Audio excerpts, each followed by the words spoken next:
actions, either internationally or domestically or whatever, show that they follow it, then that's called the doctrine of transformation. I like to call that the doctrine of you're actually doing it. It's what you do, not what you say. That's kind of what that, in plain English.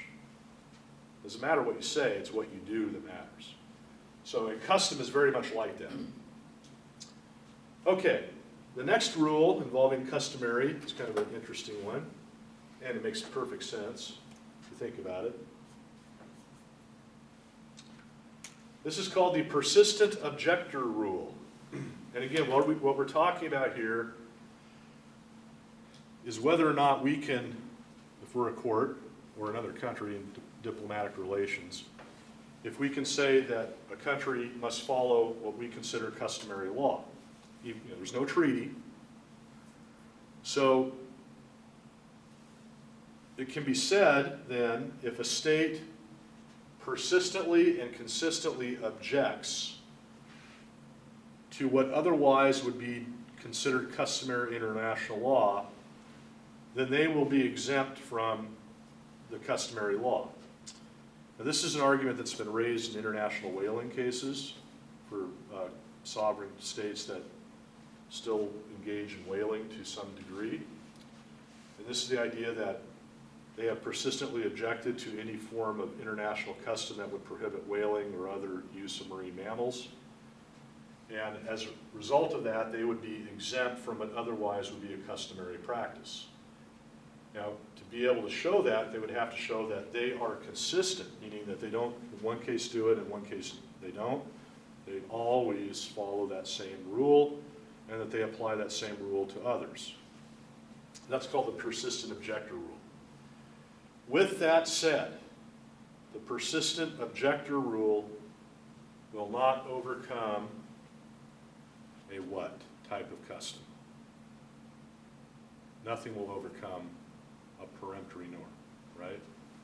So you can't argue, well, we've engaged in slavery forever, and so even though we're a persistent objector, no, this is not going to apply to a peremptory norm. Peremptory norm is the royal flush of international law. It will override anything else, essentially, even if a state is a persistent objector. Now, whether or not that's enforced is another matter. Okay, so just these last two slides real quick. Again, the third and fourth rules under the ICJ. General principles of law, I've already talked about this a little bit, but if, again, International Court of Justice, Article 38, they're first going to look at treaties, then custom, and if none of those are present, then they're going to look at whether or not there are general principles of law. So this is the idea there are common principles of law between two states. In a dispute that are not otherwise part of a treaty or customary law, and if both disputing states share those same ideas within their own laws, like the right to a jury trial or driving on the right side of the road, which are the same in both states, then the International Court will apply those commonly held rules because both states follow it domestically. This will depend upon the type of system that's in place. That's where we get into common law versus civil law versus other type of legal systems that share the same sort of general principles of law. So, if you have a dispute between a common law state and a civil law state, and they don't have that same general principle, then the court won't apply it. They're not going to mandate it in an international dispute. And then finally, in the bottom down there, we have judicial decisions. So when we talk, again, this is the fourth level under the Article 38.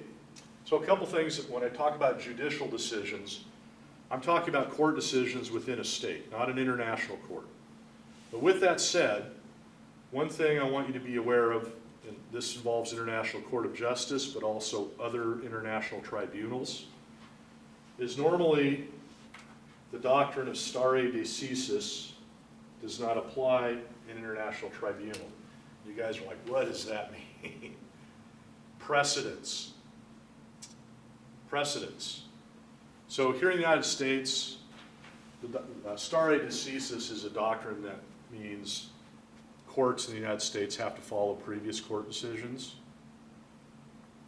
And the only exception from that is the U.S. Supreme Court, really. So this is just a fancy way of saying precedence. So in the United States, of course, if the Supreme Court issues a decision, that is binding on every other court in the U.S. And we have to follow that court decision. In international courts, it's fundamentally different. So the International Court of Justice may make a decision in a particular case involving two countries, say Costa Rica and Nicaragua, but that decision won't automatically be binding on other countries that have the same issue. And the reason why is each country has its own laws. And so you may have a case involving Costa Rica and Nicaragua that follow the same general rules that don't apply in a dispute between Germany and United Kingdom, or something like that. So we don't normally have this idea of precedence be binding in international courts. So we call that advisory. So if the International Court of Justice issues a decision, it's not necessarily binding on other states, but it is a very high level of advisory guidance, if you will, to future decisions. Also, international court rulings can establish, in essence, a form of customary law by the court decision itself, because it's an embodiment of international judicial opinion.